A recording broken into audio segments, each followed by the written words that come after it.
Hello, I'm Jeffrey Sachs, a university professor at Columbia University in New York City, and also president of the United Nations Sustainable Development Solutions Network.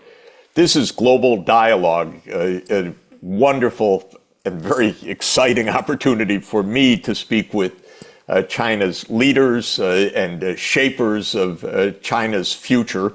And today I'm absolutely thrilled to be speaking with Chairman Liang, of course, the former chief executive of Hong Kong in the years 2012 to 2017, and a leader of China, currently the vice chairman of the National Committee of the Chinese People's Political Consultative Committee, the CPPCC. And Chairman Liang, you've played a remarkable role in Hong Kong throughout the Pearl River Delta. Now we call it the Greater Bay Area. So thank you so much for being together with me in this opening session of our Global Dialogue. And I would like you, with your vast experience, to share some thoughts for everybody listening about the Greater Bay Area. I can say, as I turn it over to you, that from my point of view, looking around the world, I find few, if any, places that can match the Greater Bay Area in the combination of skills, production, technology, finance, culture, tourism, and at a scale of around 70 million people that can play such a remarkable dynamic role for China and with China's growing role in the world. So I'd love to hear your thoughts about this, because you've been so deeply involved in creating this integrated region and all of its remarkable advances. Professor Sachs, I'm very pleased to be with you again. You're perfectly right in describing this initiative. It is an exciting subject from the intellectual, academic, political, economic, and social point of view.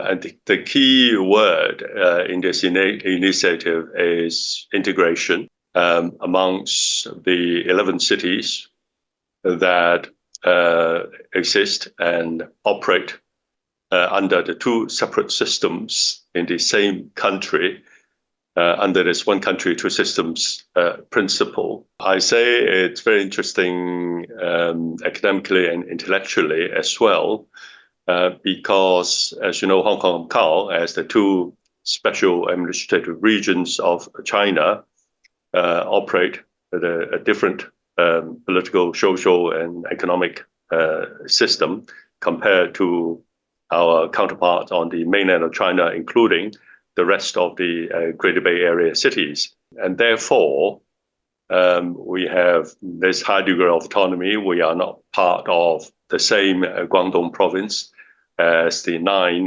Guangdong Greater Bay Area cities are. And then we have different currencies, different practices. For example, we have different professional qualifications, and so on and so forth. And Hong Kong and Macau are separate custom jurisdictions as well. And therefore, for people to cross the boundary, and also for goods and capital to cross the boundaries into the mainland of China, including the 9 Guangdong cities in the rest of the GBA, and vice versa in the reverse direction, you have custom and immigration control. And so how do we maintain the same one country, two systems with high degree of autonomy principle, and at the same time achieve integration by releasing more sort of market forces into the system? Has been a subject that we are studying intensively for the last 10, 15 years, and we're seeing early results. And so it's very good to be having this dialogue with you and share my views with your audience. This is fantastic. I really want to understand this, because I know Hong Kong is an absolutely amazing place. I've often said, if you don't love Hong Kong, you're not an economist, because Hong Kong is economy, it's markets, it's finance, it's retail trade. It's absolutely dazzling.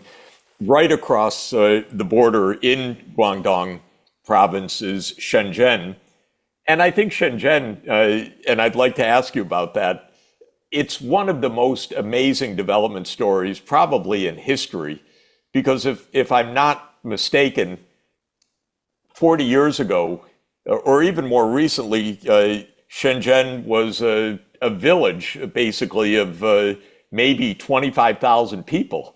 And now it's one of the, am I right? It's 25 million today or something like that, a 1,000-fold increase.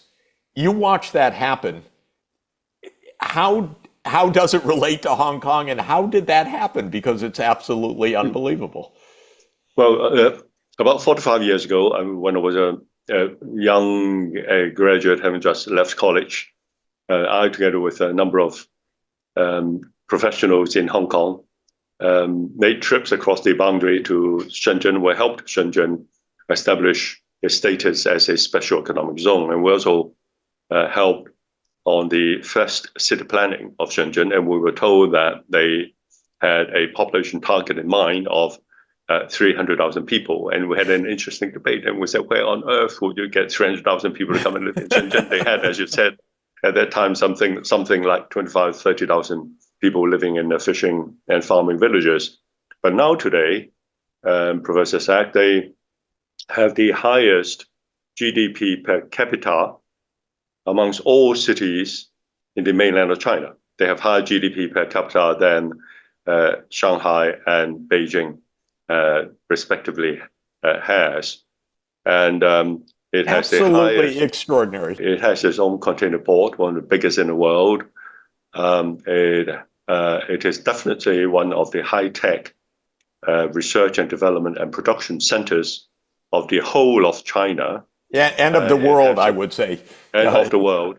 And recently, it serves as a shopping, entertainment paradise for Hong Kong residents. I should also sort of move a little bit outside of Shenzhen to share with your audience the fact that 9 cities. Yes, I would love to take a little tour of them together with you. Guangzhou, we know, but tell us about how Guangzhou is adjusting to the dynamism of this region. Is the dynamism shared across all of the 9 cities in Guangdong province? Exactly. They all have their own different economic structure. Therefore, great synergy from Hong Kong's point of view as well. As you said, there are 9 Guangdong cities out of the 21 that form the GBA. The other 2 cities are Hong Kong, Macau special administrative regions. So altogether 11, total population is 85 million people. Whoa, okay. It's even bigger than I thought. I thought it was about 70, but it's growing so fast. Yeah, and the total GDP of these 9 plus 2, 11 cities is about the same size as Korea, Australia. So that's how big it is. Just beyond Shenzhen, we have a district of Guangzhou that's called Nansha, where the Hong Kong University of Science and Technology 2 years ago opened a new campus in collaboration with the Guangzhou University. It's a great university. I know you have connections to the Hong Kong UST. Yes. And I go to Nansha quite a lot. And 1.7 kilometers away from Nansha, I established again 2 years ago a Hong Kong school for the children of Hong Kong residents in the mainland of China. It's non-profit from grade 1 all the way to grade 12. And we now have 1,200 students. And Nansha is one of the 3 platforms on the mainland Guangdong side of the GBA that is designated as an important platform for Guangdong, Hong Kong collaboration. And that's why I go there quite a lot. And Nansha is only, as I said, one of 11 districts of Guangzhou, but already It has a land area of 803 square kilometers. So that's how big it is. And it offers a new platform for Hong Kong. The throughput of containers of its port has already surpassed that of Hong Kong's.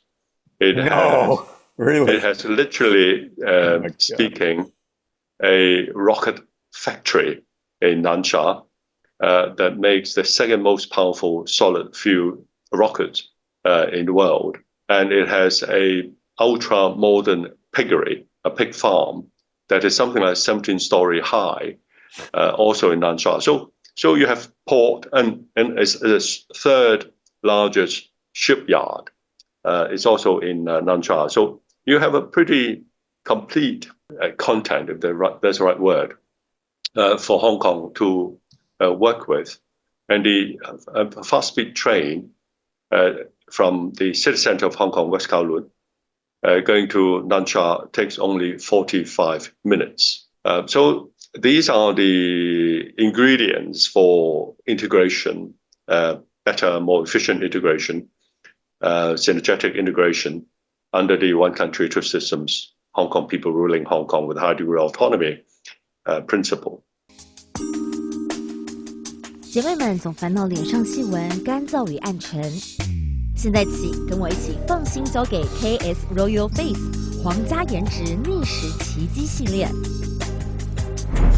KS Royal Face 皇家颜值逆时奇迹系列，它添加5种 EGF， 专门防止肌肤老化，强化皮肤修复，增加肌肤弹性水嫩，轻松抚平皱纹，换回青春自信。